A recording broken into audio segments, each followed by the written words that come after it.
The shimmering field of the Grand Conclave chamber rippled, casting iridescent shadows across the obsidian and adamantine floor, a floor that had absorbed the weight of countless millennia of galactic governance.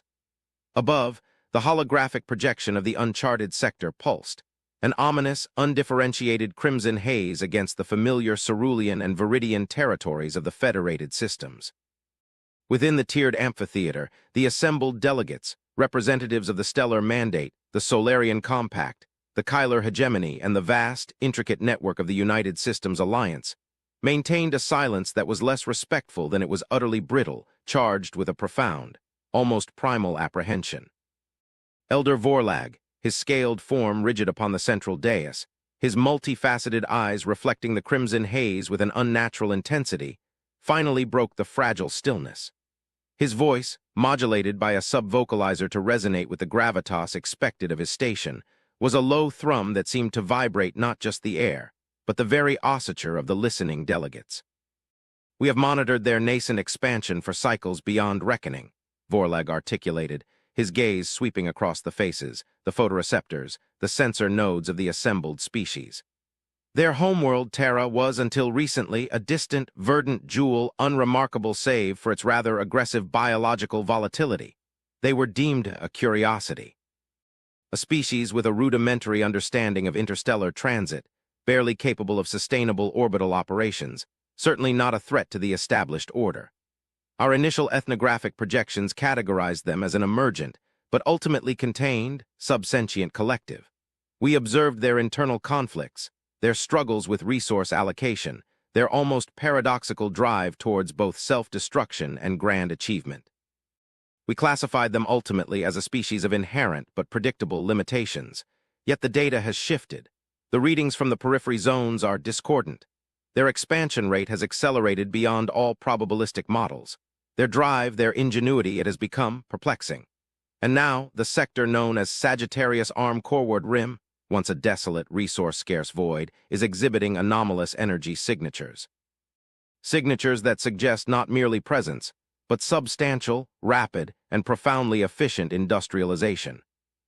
Delegate Xyler of the Solarian Compact, a being of pure thought projected into a shimmering crystalline form, pulsed with a sudden, agitated luminescence. Elder Vorlag, with all due respect to the meticulous efforts of the Observation Division, the anomalous energy signatures you refer to are precisely what has spurred this emergency convocation. The reports from our deep space probes were categorical. These humans, as they designate themselves, are operating with technology far exceeding our initial assessments. The Corward Rim, by all metrics, should have been a graveyard for any species attempting large-scale development. The raw material scarcity, the extreme gravitational anomalies, the localized stellar flares, it was considered a natural barrier, an insurmountable obstacle.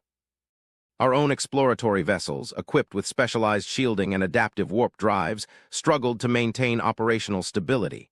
Yet the humans, they thrive there. They extract, they build, and they do so with a speed and efficiency that defies our understanding of conventional material science and energy expenditure. A low murmur rippled through the chamber, a cacophony of clicks, hisses, and subvocalized queries. The holographic projection of the Corward Rim flared, highlighting several newly designated human industrial hubs, stark, angular constructions that seemed to defy the elegant, organic architectural principles adhered to by the federated systems. They were crude, functional, and disturbingly effective in their raw, unadorned utility. The Kyler hegemony's representative, High Prelate Zereth, a towering, chitinous entity whose pronouncements were often delivered with an unsettling blend of spiritual dogma and militaristic fervor, brought a heavy, multi-jointed appendage down upon the armrest of his seat, producing a resonant thud that silenced the murmurs. The hegemony has maintained a defensive posture along the Cathar expanse for generations. We have encountered numerous expansionist species, myriad forms of predatory intelligence, but the humans, their data signatures are inconsistent. One moment they are struggling with basic orbital mechanics, the next, their energy projections suggest hyperdimensional manipulation. Their communication protocols, though rudimentary, contain elements of advanced cryptology. It is as if they are simultaneously primitive and sophisticated. This dualistic nature makes them unpredictable. And unpredictability, Elder Vorlag, is the greatest threat to galactic stability. Elder Vorlag inclined his massive head, acknowledging the gravity of Zereth's concern. Indeed, High Prelate, the initial assessment, primitive but with notable ambition, has been rendered obsolete. The most recent data packet from our deep reconnaissance probes, those designated as Class Omega-7, has been decrypted. It pertains to their methodologies within the Coreward Rim. The report is troubling. It suggests that the humans are not merely adapting to the hostile environment, they are reshaping it.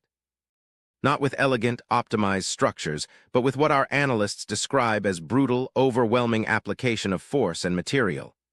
They are taking what we discarded, what we deemed unusable, and forging it into something else entirely. The crimson haze on the main projection intensified, resolving into more detailed schematics of the human industrial operations. These were not the delicate, self-replicating nanite fabricators preferred by the Solarian Compact, nor the bioorganic growth vats of the Stellar Mandate. These were colossal, ungainly structures, built from what appeared to be raw, unrefined ores, bolted together with enormous, visible fasteners. They belched superheated gases into the void, their conduits thick and unsubtle. Yet the sheer scale of the output was undeniable. Asteroids, deemed too unstable or compositionally dilute by the federated systems, were being systematically dismantled. Planetary debris fields, once a navigational hazard, were being cleared with astonishing speed. Delegate Vitor of the Stellar Mandate, his body a shimmering nebula of integrated neural pathways, projected his thought patterns directly into the central data links, his consensus emerging as a soft, ethereal chime. Our economists projected the cost-effectiveness of attempting resource extraction in the Coreward Rim to be astronomically negative. The energy input required to stabilize such operations, to refine such disparate materials, to protect personnel from the localized radiation bursts and micrometeoroid storms, it would bankrupt a medium-sized star empire. Yet, the human energy signatures are stable. Their output volume suggests an operational efficiency that defies our conventional understanding of physics. Our analysts theorize they must be exploiting an unknown energy source or possess a fundamentally different understanding of material science. Or perhaps, a combination of both. Elder Vorlag's many eyes focused on the shimmering image of a human mining rig, a structure that resembled a colossal, repurposed shard of metal, bristling with powerful cutting lasers and gravitic manipulators. The reports suggest neither an exotic energy source nor an unknown material science in the way we conceptualize it. Rather, the probes observed something far more audacious. They utilize what our analysts termed salvaged refuse as primary components. Debris fields from ancient stellar collisions, the remnants of failed orbital platforms, even the discarded husks of early-generation deep space probes from other long-defunct species. They are taking what we would deem inert, useless, or even dangerous, scrap, and integrating it into their infrastructure. Their industrial processes appear to be designed around the efficient repurposing of everything. A collective intake of breath, or its equivalent, echoed through the chamber. To use scrap for core infrastructure was anathema to the federated systems. Their technology was elegant, optimized, and built from meticulously refined, purpose-engineered materials. To construct something vital from discarded refuse was not merely inefficient. It was considered a profound violation of engineering principles, a desperate measure of a truly desperate species. High Prelate Zereth scoffed, a dry, raspy sound. Scrap! They build with scrap. Such a methodology is inherently unstable, prone to catastrophic failure. It speaks of desperation, not innovation. A species that cannot even source its own refined materials is hardly a threat. They are merely an anomaly, a persistent infestation that requires management. His multi-jointed appendages clicked, a subtle but unmistakable gesture of military readiness. Elder Vorlag remained impassive. High Prelate, your assessment, while rooted in conventional understanding, fails to account for the observed outcome. The humans are not merely building with scrap, they are bolting it. Their structures, while aesthetically crude by our standards, demonstrate an alarming degree of structural integrity and operational resilience. The Omega-7 probes detected energy shields generated from repurposed asteroid fragments, warp cores stabilized by salvaged reactor components, and communications arrays cobbled together from what appear to be the remnants of discarded navigational buoys. They are not merely assembling components. They are re-engineering the very concept of functionality with what we have long dismissed as useless. And the most disturbing aspect is the sheer volume. They are constructing a network. A vast, intricate network of these, scrap-built installations, linking their coreward territories into a cohesive, rapidly expanding domain. The silence that followed this pronouncement was absolute, heavy with unspoken dread. A network implied connectivity. Connectivity implied intent. And intent in the vast, unforgiving expanse of the galaxy often led to conflict. The implications rippled through the minds of the delegates. A species that could take the discarded refuse of the universe and forge it into operational, resilient infrastructure was a species that defied all prior categorization.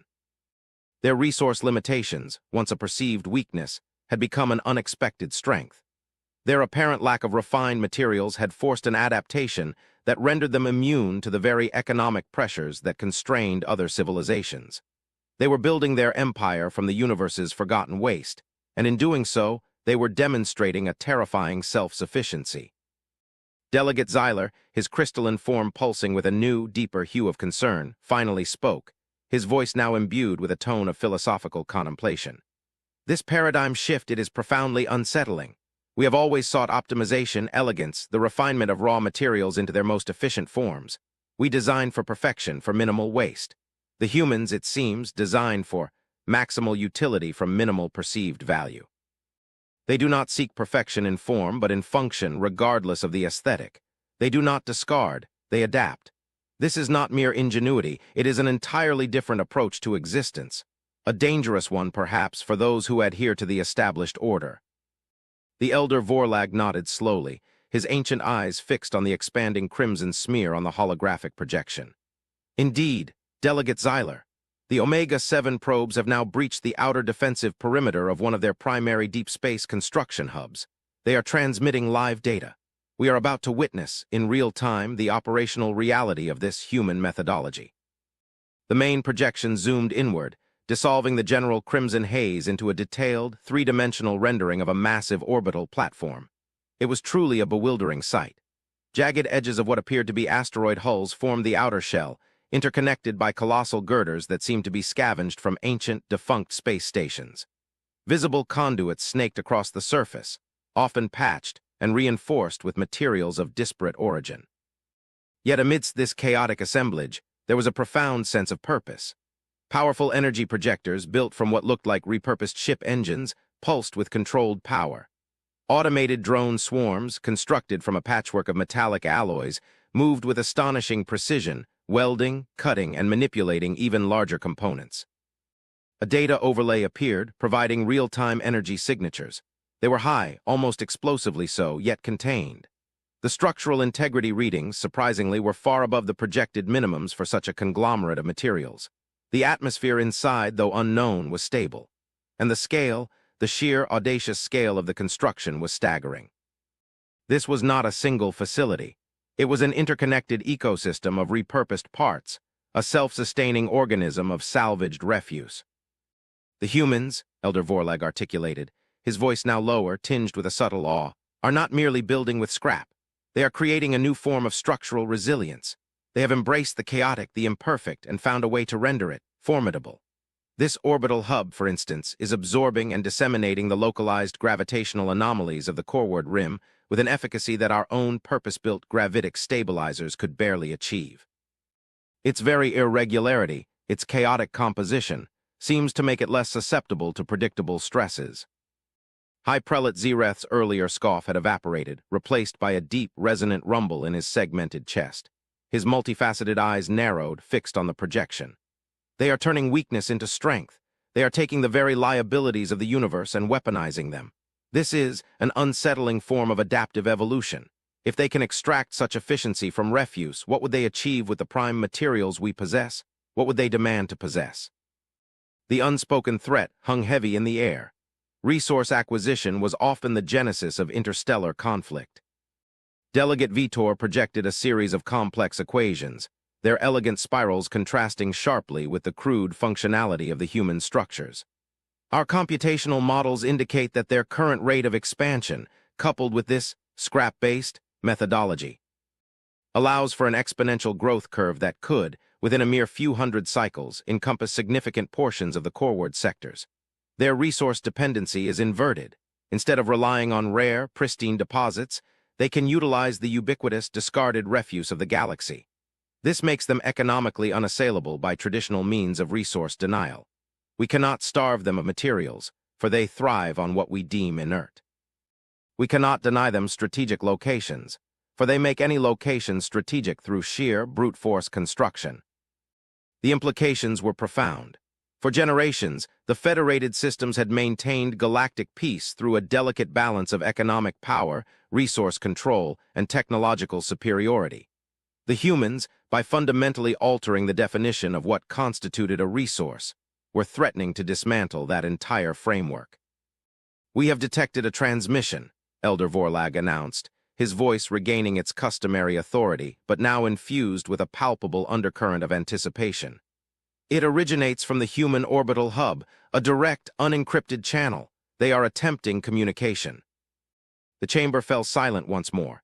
This was the moment, the first direct contact. For cycles they had observed, theorized, and now, finally, the unknown would speak. A new projection materialized in the center of the chamber, not of the crude industrial hub, but of a singular, calm human face. It was undeniably humanoid, yet possessed an unsettling blend of vulnerability and resilience. Their facial features, so often described in ethnographic reports as soft or lacking inherent threat displays, now seemed imbued with an unexpected depth. The eyes, dark and intelligent, held a steady, unwavering gaze that swept across the assembled holographic representations of the delegates. A deep, resonant voice, clear and unaccented in galactic standard, emanated from the projection. "Greetings, representatives of the Federated Systems. This is Captain Eva Rostova of the Terran Exploration and Expansion Fleet, vessel Voyager 7.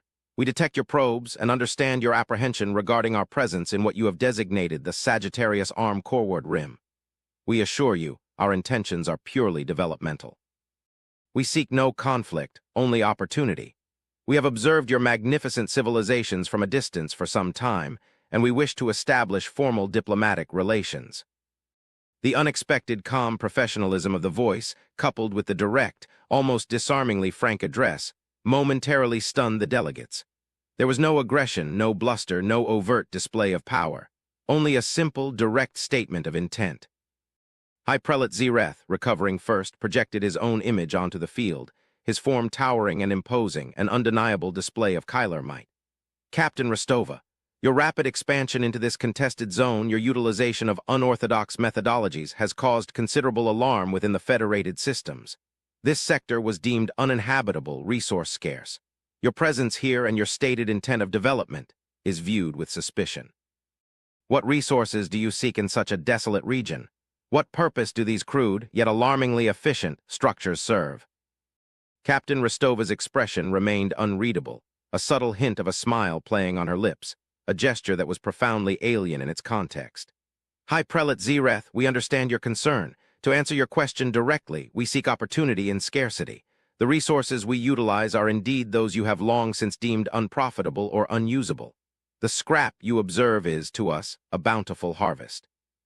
The immense gravitational forces, the intense radiation, the cosmic debris, these are not obstacles but challenges.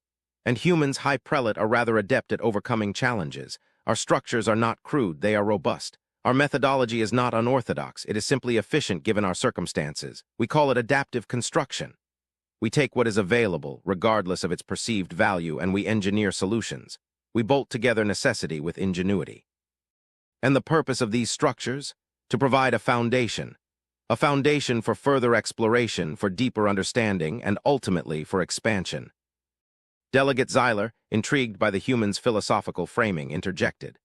"Captain Rostova, your species' capacity for adaptation is indeed remarkable. However, your approach seems to imply a fundamental divergence from the principles of optimized resource management that underpin most advanced civilizations. We build with precision, with minimal waste, with exquisite design. Your methods seem to embrace inefficiency, to rely on brute force and overwhelming application of material. Such a philosophy, while effective in certain contexts, is not sustainable in the long term, nor conducive to harmony. O's interspecies relations." Captain Rostova's gaze shifted to Zeiler, her eyes seeming to penetrate beyond the crystalline projection. "Delegate Zeiler, inefficiency is a subjective term. What one species deems inefficient, another might deem maximally effective. We are not discarding the principles of optimization. We are redefining the parameters of what is considered optimal. When the galaxy offered us no pristine, easily accessible resources for our initial expansion, when our nascent civilization lacked the sophisticated refinement technologies of your empires, we adapted. We looked at what was discarded, what was considered worthless, and we saw potential. We did not have the luxury of perfectly engineered materials. We had ingenuity, a forge, and a great deal of determination. We learned to make the unusable usable. We learned to make the weak strong. And in doing so, we discovered a profound truth. The universe is not just filled with rare, precious elements, but with an endless abundance of what you might call creative possibilities. Our structures are not pretty, perhaps, but they are built to last. They are built from the remnants of the universe itself, given a new purpose, a new function. They are built for resilience, for endurance, and in the harsh vacuum of space, those qualities are to us more valuable than any aesthetic elegance. Her words resonated with an unexpected depth. The delegates, accustomed to the precise, logical, and often elegantly minimalist philosophies of their own advanced civilizations, found themselves grappling with a concept that was both alien and disturbingly compelling. The humans were not seeking to emulate the established order. They were creating their own. Elder Vorlag, his multifaceted eyes fixed on the human captain, felt a stirring of something akin to intellectual curiosity, tinged with a persistent unease. Captain Rostova, your species, resilience is noted.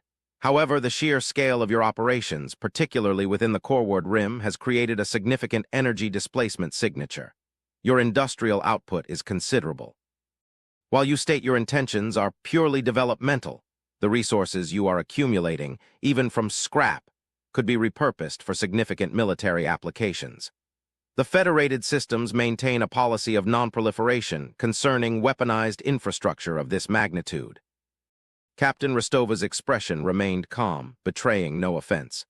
Elder Vorlag, we appreciate your transparency. Humans understand the natural caution of established powers when encountering a rapidly expanding, unknown entity. Let me be equally transparent. Yes, our methodology allows for significant material accumulation. And yes, any material accumulation can, theoretically, be repurposed. However, our primary directive is exploration, expansion, and scientific understanding. Our current infrastructure is dedicated to sustaining our colonies, to terraforming nascent worlds, and to pushing the boundaries of known space. We have no desire for conflict. Our species has experienced enough internal conflict to recognize its ultimate futility. Our focus is outward, towards the vast unknowns of the cosmos. She paused, then continued, her voice gaining a subtly profound resonance. However, Elder Vorlag, you speak of military applications. Let me offer a counter-perspective. Our very method of construction, our reliance on adaptable, salvaged components, means that our infrastructure is inherently decentralized, resilient, and difficult to neutralize. If an aggressor were to target a primary hub, the individual components would be swiftly repurposed, reassembled, and reintegrated elsewhere. We do not rely on single points of failure. Our network is a living, adapting organism built from the very refuse of space. To destroy it, one would have to dismantle the very fabric of the Corward Rim, piece by painstaking piece. And in doing so, they would be fighting not just us, but the very chaotic nature of the universe itself, which we have learned to integrate into our design philosophy. Profound silence descended upon the chamber, heavier than before. Her words were not a threat, but a stark, almost philosophical statement of fact. To fight a species that built from the discarded remnants of existence, a species that turned weakness into strength and chaos into design, was to fight an opponent that transcended conventional warfare. It was to fight a concept, an ideology.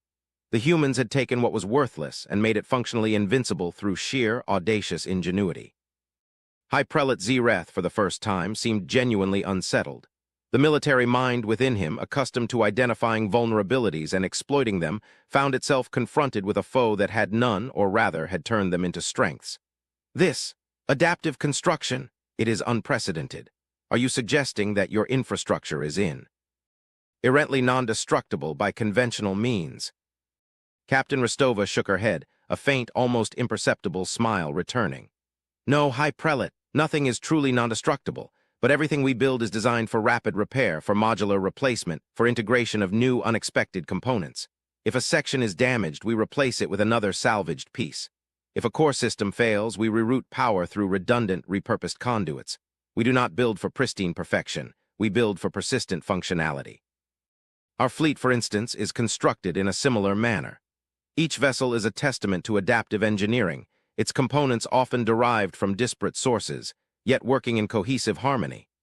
They are not the sleek, elegant warships of your empires, but they are robust, easily repaired, and capable of operating under conditions that would cripple many conventional craft. The implications were staggering. A fleet that was not crippled by battle damage, but merely reconfigured and repaired with whatever materials were at hand. A fleet that literally harvested the battlefield for its own sustainment. Delegate Vitor projected new data streams, now incorporating the human captain's explanations into their predictive models. The results were startling. The economic and strategic projections for the humans had once again shifted, exponentially. Their ability to self-sustain, to repurpose, to thrive on what other civilizations discarded, rendered them impervious to many traditional forms of economic and military pressure. Elder Vorlag finally broke the silence, his voice now devoid of its initial apprehension, replaced by a deep, thoughtful tone. Captain Rostova, your candidness is appreciated. It has illuminated a facet of your species that our extensive observation, ironically, failed to fully grasp. We saw the scrap, we saw the crudeness, and we projected inefficiency and inherent weakness. We did not comprehend the underlying philosophy, the profound ingenuity that transforms perceived limitations into boundless opportunity. You have taken the universe's refuse and fashioned it into a formidable, self-sustaining civilization. Captain Rostova inclined her head respectfully. Elder Vorlag, we understand the perspective. For generations we were underestimated. Our planet, once deemed unremarkable, has nurtured a species driven by a peculiar blend of curiosity and resilience. We have learned to work with what we have, not what we wish we had. And what we have, it turns out, is an abundance of discarded potential, waiting to be repurposed. We did not choose this path out of desire, but out of necessity. And necessity, as you may know, is often the mother of invention. Indeed, Elder Vorlag replied, a rare, almost appreciative resonance in his voice. The federated systems now confront a paradox, a species that thrives on scarcity, that gains strength from what we discard, that builds an empire from the very remnants of the cosmos. This requires a fundamental reevaluation of our strategic paradigms.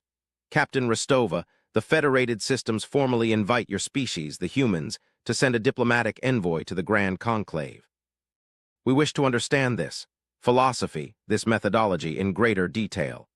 Perhaps, in this age of advanced, optimized civilizations, there is something profound we can learn from a species that bolts together the most feared galaxy in the galaxy.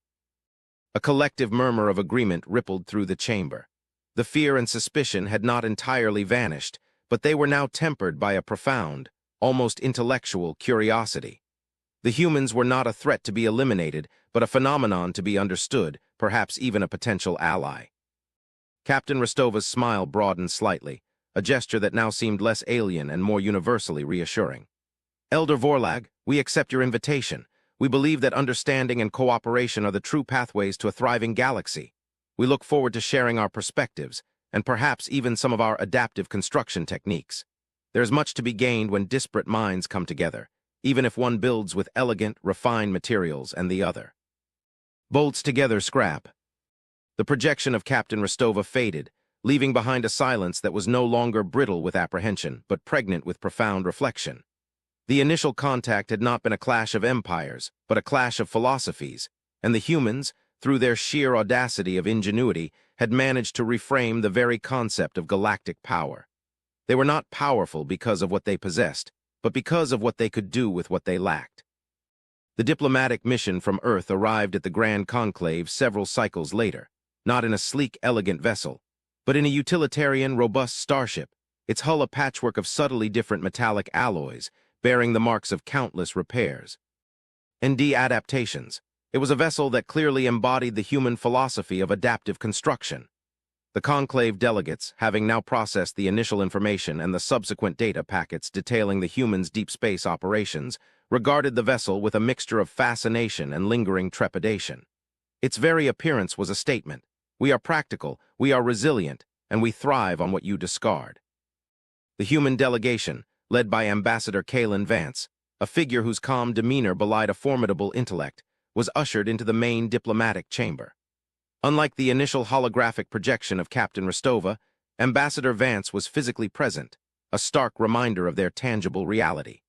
His speech, delivered without overt displays of technological superiority or military might, focused instead on the practicalities and philosophical underpinnings of their civilization. "We understand your apprehension," Ambassador Vance began, his voice even and measured, addressing the assembled representatives. "The concept of utilizing discarded or low-value materials for high-tier infrastructure might seem unconventional. To us, it is simply pragmatic. Our homeworld Terra taught us harsh lessons in resource management. We faced periods of immense scarcity, both natural and self-inflicted. These challenges forged a certain mindset: innovate with what is available. When we first ventured into space, our initial designs were rudimentary, prone to failure. We lacked the advanced refining capabilities, the deep space mining fleets, the sophisticated energy generation systems that your civilizations had painstakingly developed over millennia. We were frankly behind."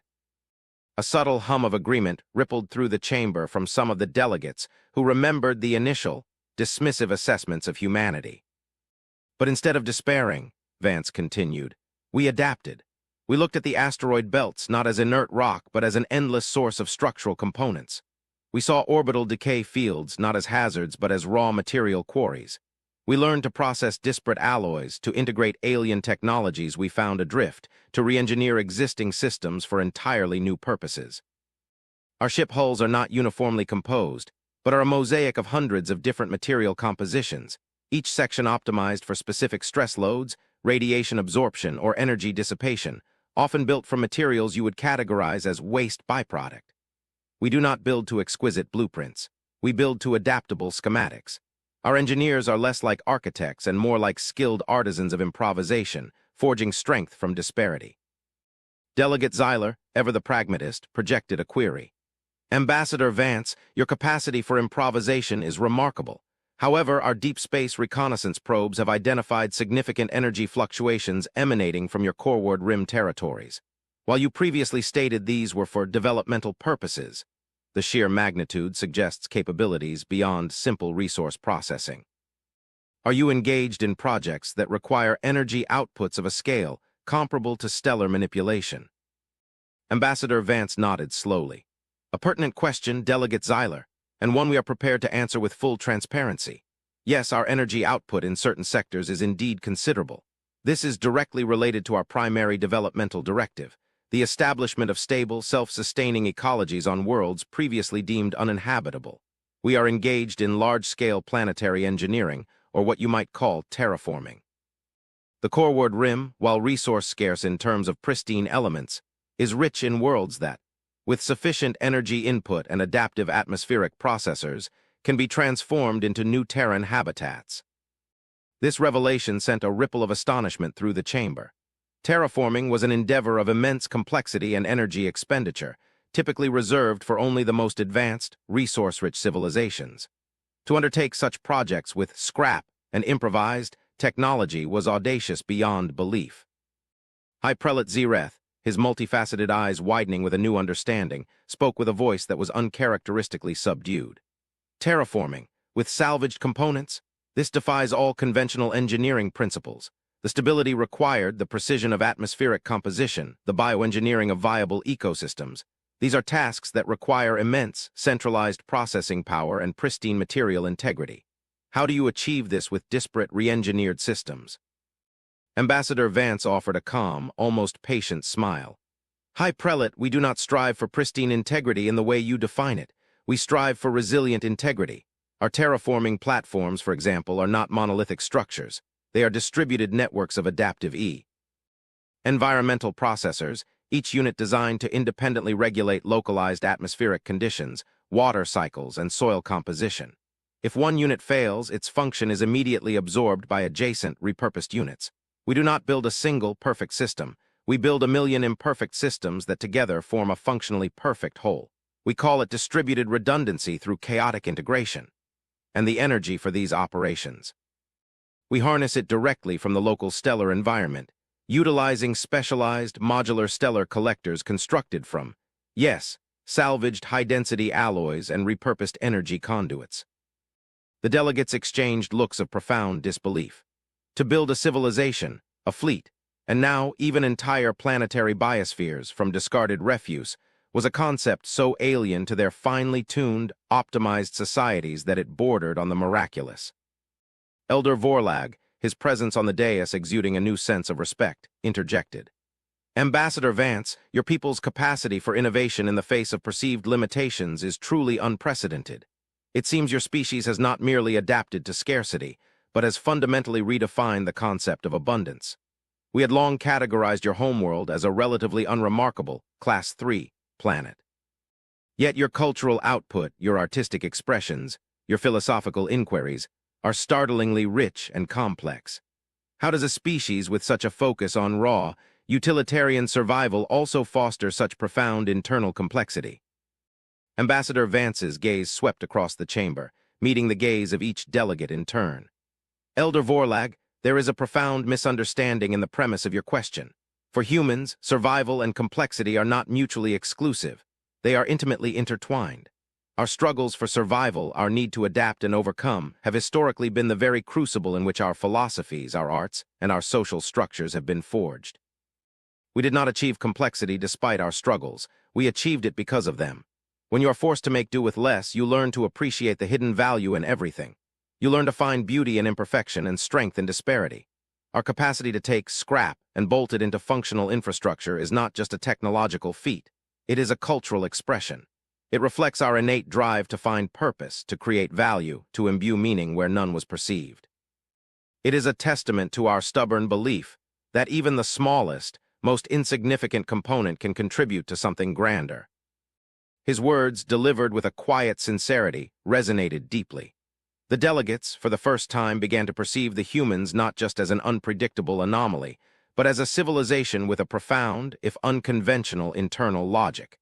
Their crudeness was not a sign of lack, but a testament to an abundance of ingenuity. A few cycles of intense diplomatic exchange followed, with the humans patiently explaining their adaptive technologies, their distributed network philosophy, and their unique approach to resource management. They shared schematics, explained their decentralized decision-making processes, and demonstrated the remarkable resilience of their scrap-built vessels in simulated combat scenarios. The federated systems, initially wary, began to recognize the profound strategic implications of human capabilities. A civilization that could not be starved of resources, whose infrastructure was inherently redundant and difficult to disable, and whose fleet could literally repair itself from battlefield debris, was not merely an anomaly. It was a game-changer. During one particularly intensive session, Delegate Vitor projected a series of complex data models illustrating potential threats to galactic stability, including resource conflicts, rogue AI incursions, and the ever-present danger of uncharted stellar phenomena. Ambassador Vance, your species' resilience is clear, but galactic stability often depends on the capacity for sustained, coordinated action against threats of immense scale.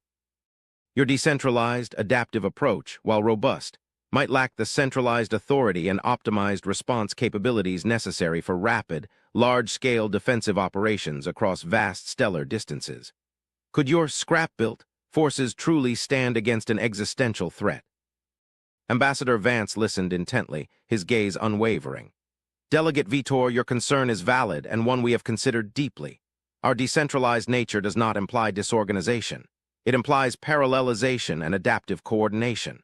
When faced with a threat, our scrap-built fleets, while individually appearing less formidable than your meticulously engineered warships, possess a collective resilience. Each vessel, being a modular and adaptable system, can reconfigure its mission profile on the fly, sharing resources, data, and even structural components with other vessels in its local network. We do not rely on a single, perfectly coordinated strike. We rely on a persistent, adapting swarm of individually resilient units. Furthermore, our industrial hubs, built from the most resilient materials available in the Coreward Rim, are designed to rapidly retool for defensive purposes, producing replacement parts, automated repair drones, and even new improvised defensive structures with astonishing speed. We can mobilize, not by summoning fleets from distant shipyards, but by transforming our very infrastructure into a defensive bulwark. He paused, then added, his voice low and deliberate. And let me offer a perspective that might resonate with your concerns regarding existential threats. When a civilization is forced to build from what is discarded, from what is considered worthless, it develops a deep appreciation for survival, for the continued existence of its own kind, and for the preservation of all life. We have seen our own world teeter on the brink of self-destruction. We understand the fragility of existence. This understanding, perhaps more than any technological advancement, is our greatest strength. It instills in us a profound drive to protect, to preserve, and to ensure that life, in all its varied forms, endures, even if that means bolting together a defense from the most unlikely components. The philosophical depth of this statement struck a chord within the conclave. It was a clear articulation of humanity's ethical core, born not from abstract principles, but from the raw, visceral experience of struggle and survival. Their crudeness and adaptability were not merely technological methodologies, they were reflections of a deeply ingrained ethical imperative. Elder Vorlag, after a long period of silent contemplation, finally spoke. Ambassador Vance, the Federated Systems have spent millennia cultivating peace and stability across the known galaxy. Our alliances are built upon shared principles of order, efficiency, and collective defense. We have faced threats before, both internal and external, and have always sought to meet them with optimized strategies and superior technology. Your species, the humans, represents a fundamentally different approach, one that we now recognize holds immense, unexpected value. Your capacity to thrive in environments we deemed uninhabitable, to turn scarcity into abundance, and to forge formidable strength from what we considered refuse, it is truly remarkable. The Federated Systems formally invite the human species to join our alliance. Not as an emergent power to be integrated, but as a unique, indispensable contributor. We believe that your adaptive methodology, your resilience, and your profound drive for survival will be invaluable in facing the unknown challenges that undoubtedly lie ahead for all of us. The offer was unprecedented. To invite a relatively nascent species, one that operated with such profoundly different principles, into the core of the Galactic Alliance, was a testament to the seismic shift in perspective that humanity had engineered through its sheer, audacious ingenuity. Ambassador Vance, his expression still calm and thoughtful, accepted the offer with a simple, respectful nod. Elder Vorlag, the human species accepts your invitation to join the Federated Systems. We believe that true strength lies not in uniformity, but in the harmonious integration of diverse perspectives. We are eager to contribute our unique capabilities to the collective good. We have much to learn from your ancient and sophisticated civilizations, and perhaps we also have something to teach. And so, humanity, the species that built its empire from scrap, was formally welcomed into the highest echelons of galactic power. Their integration into the Federated Systems began, not without its challenges, but with a newfound respect and understanding. Their scrap-built vessels began to participate in joint patrols, their terraforming techniques were shared and adapted for other challenging worlds, and their adaptive engineering philosophy began to influence design principles across the Alliance. The universe, it seemed, had far more scrap than anyone had previously realized, and the humans were experts at turning it into something fearsome and functional. Cycles passed.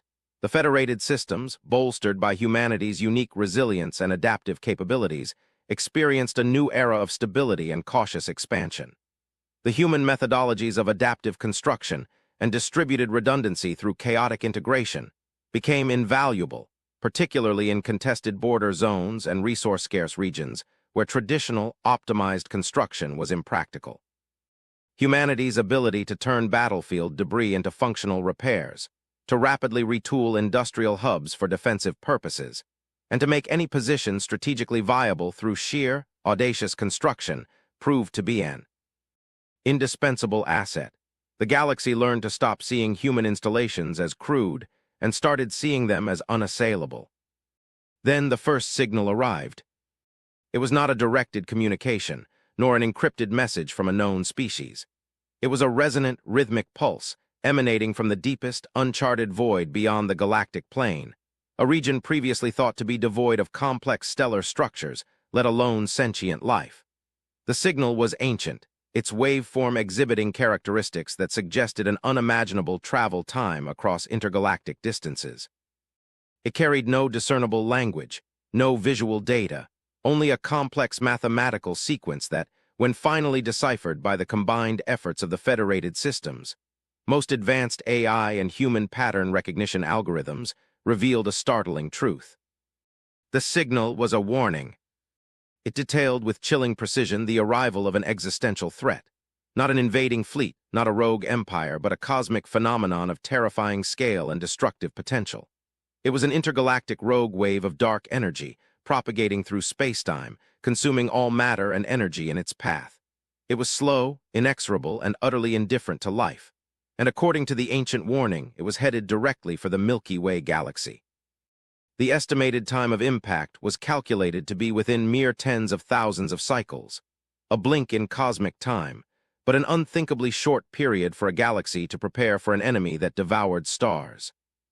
The Grand Conclave was once again convened, but this time the tension was of a different nature.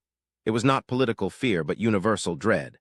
Elder Vorlag, his multifaceted eyes now reflecting the stark, chilling projection of the approaching dark energy wave, addressed the delegates, his voice heavy with a grim certainty.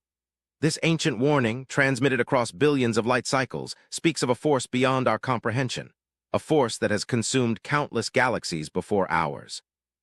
Our collective analysis confirms the dire prognosis. This is not a threat that can be negotiated with, nor repelled by conventional force. It is the end of all things as we know them. High Prelate Zereth, his militaristic fervor replaced by a profound sense of hopelessness, rumbled, "Even our combined fleets, our most powerful superweapons, would be naught but dust against such a phenomenon. There is no strategy, no defense. We can only flee or perish."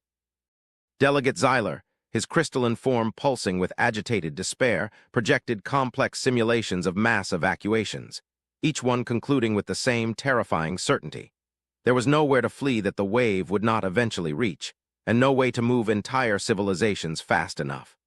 The sheer scale of the threat rendered all conventional solutions meaningless. It was Ambassador Vance, the human, who finally broke the cycle of despair. He stood calmly amidst the agitated, despairing delegates, his gaze fixed on the horrifying projection. "Elder Vorlag, esteemed delegates, the humans have been studying this ancient signal with particular intensity.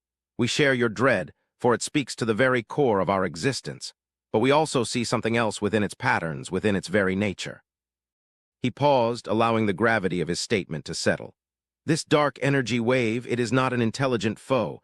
It is a cosmic force, a natural phenomenon of immense power. And like any natural phenomenon, it has predictable properties. It consumes matter, yes, but it does so through a quantifiable process. It propagates at a specific rate. It interacts with spacetime in a discernible manner." Elder Vorlag, his many eyes now focused intently on Vance, asked, "Ambassador, what could possibly be derived from such an observation? It is an irresistible force." "Perhaps," Vance replied, his voice still calm, "but even an irresistible force has a nature, and within that nature there might be an opportunity." The ancient signal also contained fragments of schematics, highly degraded data on structures of immense scale, designed to interact with this phenomenon. Structures that, at first glance, appear utterly impossible to construct. They require materials of unimaginable density, energy sources beyond our current comprehension, and a scale of engineering that would dwarf entire star systems. A wave of renewed despair rippled through the chamber. Impossible. The word echoed in the minds of the delegates. "Indeed, impossible was our initial assessment as well," Vance continued, a faint, almost imperceptible smile touching his lips. "But then we applied our own unique perspective, the perspective that has defined our species since our earliest ventures into space. We looked at these impossible schematics and we asked ourselves, what if we didn't build them perfectly? What if we didn't use pristine, purpose-engineered materials? What if we built them with scrap?" A silence descended upon the chamber, thicker and more profound than any before. The delegates looked at Vance, then at each other, a flicker of something akin to incredulous hope beginning to spark in their despairing minds. "The ancient schematics," Vance elaborated, "describe colossal gravitic shear stabilizers and dark energy siphon arrays, structures designed to absorb, deflect, or even subtly alter the propagation of the dark energy wave. Our conventional engineering models dismissed them as unfeasible. But our adaptive construction engineers, the ones who build entire worlds from salvaged asteroids, they saw something else. They saw components. They saw colossal gravitational lensing fields that could be fabricated from repurposed planetary cores. They saw dark energy siphon arrays that could be constructed from modified stellar furnaces, reinforced with discarded ship hulls, and bolted together with fusion-welded space debris. He projected new schematics onto the central field. They were terrifying in their scale, yet utterly recognizable in their human aesthetic. Jagged, asymmetrical, and clearly built from repurposed planetary fragments, stellar remnants, and the discarded husks of long-dead megastructures, they were colossal, functional monstrosities. Yet a data overlay indicated their projected efficacy. A minute but quantifiable deflection of the dark energy wave's trajectory, a subtle but significant reduction in its destructive potential, a narrow, tenuous path of survival for a fraction of the galaxy. "We do not have the pristine materials for these impossible structures," Vance stated, his voice ringing with a new, quiet authority. "But we have something else, the entire discarded remnants of our galaxy. The countless dead worlds, the shattered asteroid fields, the gravitational debris from ancient stellar collapses, the forgotten detritus of millennia of civilization. We have what you consider scrap. And we have learned to bolt it together into the most resilient, the most formidable structures imaginable. The sheer scale of material required, the energy for construction," Delegate Vitor finally managed to project, his shimmering form trembling. "It is unimaginable. Even with your methodologies, Ambassador, it would require the collective efforts of the entire galaxy. All of us, working in concert, harvesting everything, building without pause." "Precisely," Vance affirmed, his gaze sweeping across the faces of the delegates, each one now alight with a dawning, terrifying understanding. "This is not a human endeavor alone. This is a galactic endeavor. We provide the methodology, the adaptive schematics, the philosophy of building strength from disparity. You provide the raw material, all of it. Every discarded asteroid, every derelict space station, every failed colony ship, every piece of what you consider worthless junk. We will take it all, we will process it all, and together we will bolt together the most feared galaxy in the galaxy. We will build a shield from the universe's refuse. We will forge a future from what was forgotten." Elder Vorlag, his ancient form now rigid, not with despair, but with a profound, almost spiritual awe, looked upon the human ambassador. He saw not a primitive species, nor a cunning upstart, but a profound answer to an existential threat. They had not just adapted to scarcity, they had mastered it. They had not just survived, they had learned to turn the very concept of destruction into a foundation for salvation. "Ambassador Vance," Elder Vorlag articulated, his voice resonating through the chamber with a power that transcended his individual species. "The federated systems, united in the face of this cosmic darkness, accept your proposition. We shall mobilize every resource, every vessel, every being. We will give you the scrap of our galaxy, and we will watch as you bolt the most feared galaxy in the galaxy." And so the greatest undertaking in galactic history began. The elegant, pristine fleets of the federated systems, once dedicated to exploration and diplomacy, were repurposed into vast resource harvesting operations. Entire planets were designated for dismantling, their raw materials funneled towards the human-designed, adaptive construction hubs, colossal structures that pulsed with the raw, chaotic energy of repurposed cosmic debris. The humans, leading this unprecedented effort, worked tirelessly, their expertise in adaptive engineering proving indispensable. They taught the other species to see not waste, but potential. They taught them to weld disparate alloys, to integrate alien components, to find strength in structural irregularity. The galaxy became a vast, bustling construction site, driven by a singular, desperate purpose. The gravitic shear stabilizers and dark energy siphon arrays, crude, colossal, and undeniably human in their patchwork aesthetic, began to take shape across vast swathes of space, forming an intricate network designed to subtly deflect the inexorable march of the dark energy wave. It was an undertaking of unimaginable scale, a testament to what a unified galaxy, guided by an unconventional philosophy, could achieve when faced with the ultimate extinction.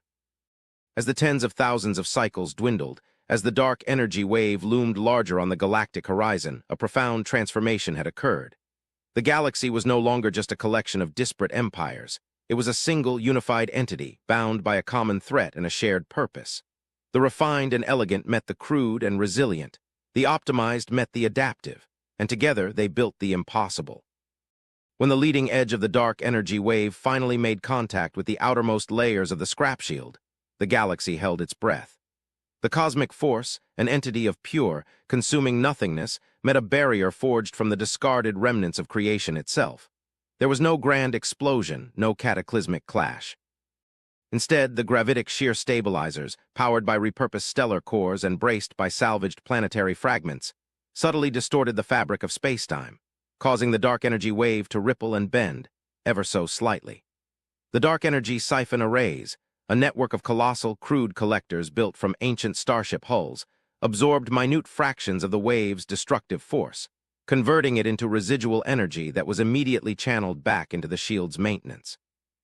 The deflection was minimal, almost imperceptible on a cosmic scale, but it was enough to shift the wave's trajectory, to dissipate its leading edge, to create a narrow, tenuous path of salvation for the Milky Way galaxy. The dark energy wave continued its inexorable journey, but it no longer headed directly towards the galactic core. It would pass, agonizingly slowly, along the periphery, consuming only the outermost, sparse regions of the galactic rim. A sacrifice, perhaps, but a sacrifice that allowed the vast majority of sentient life to endure. In the aftermath, amidst the muted celebration and profound relief, Elder Vorlag stood on the central dais of the Grand Conclave, now a symbol of galactic unity and resilience. He looked out at the assembled delegates, their faces etched with the lingering echoes of fear and the dawning light of a new future. "We face the end," Vorlag articulated, his voice filled with a profound humility. "And we were saved not by our own optimized technologies, not by our own pristine designs, but by the ingenuity of a species that taught us to see value in what we discarded. The humans. They showed us that true strength is not found in perfection, but in resilience, not in elegance, but in adaptability. They taught us that even from the most unlikely components, even from the universe's forgotten refuse, a formidable defense, a shared future, can be bolted together." He paused, then added, his multifaceted eyes fixed on Ambassador Vance, who stood quietly amidst his human delegation. "We gave them scrap, and they bolted the most feared galaxy in the galaxy, not feared for its aggression, but feared for its sheer, unyielding will to survive, feared for its capacity to turn weakness into strength and despair into hope." Ambassador Vance nodded, a profound sense of shared purpose in his eyes. The humans had not merely joined the galactic stage, they had fundamentally reshaped it. They had shown the universe that the true measure of a civilization was not its pristine perfection, but its indomitable spirit, its capacity to adapt, to innovate, and to find boundless potential in what others deemed worthless. The dark energy wave receded into the depths of intergalactic space, leaving behind a scarred but ultimately surviving galaxy. The vast, scrap-built shield, a monument to defiance and ingenuity, remained. It would serve not only as a deterrent against future cosmic threats, but as a constant, tangible reminder of humanity's indelible lesson. That even from the most desolate remnants, even from the forgotten corners of the universe, something profoundly powerful, profoundly resilient, and profoundly hopeful could always be forged. The galaxy had been saved by the species that took what was worthless and made it priceless, proving that sometimes the greatest treasures are found not in what is sought, but in what is left behind. And in that realization, a new chapter of galactic history, one forged from the unlikely alliance of refined elegance and robust resilience, had truly begun.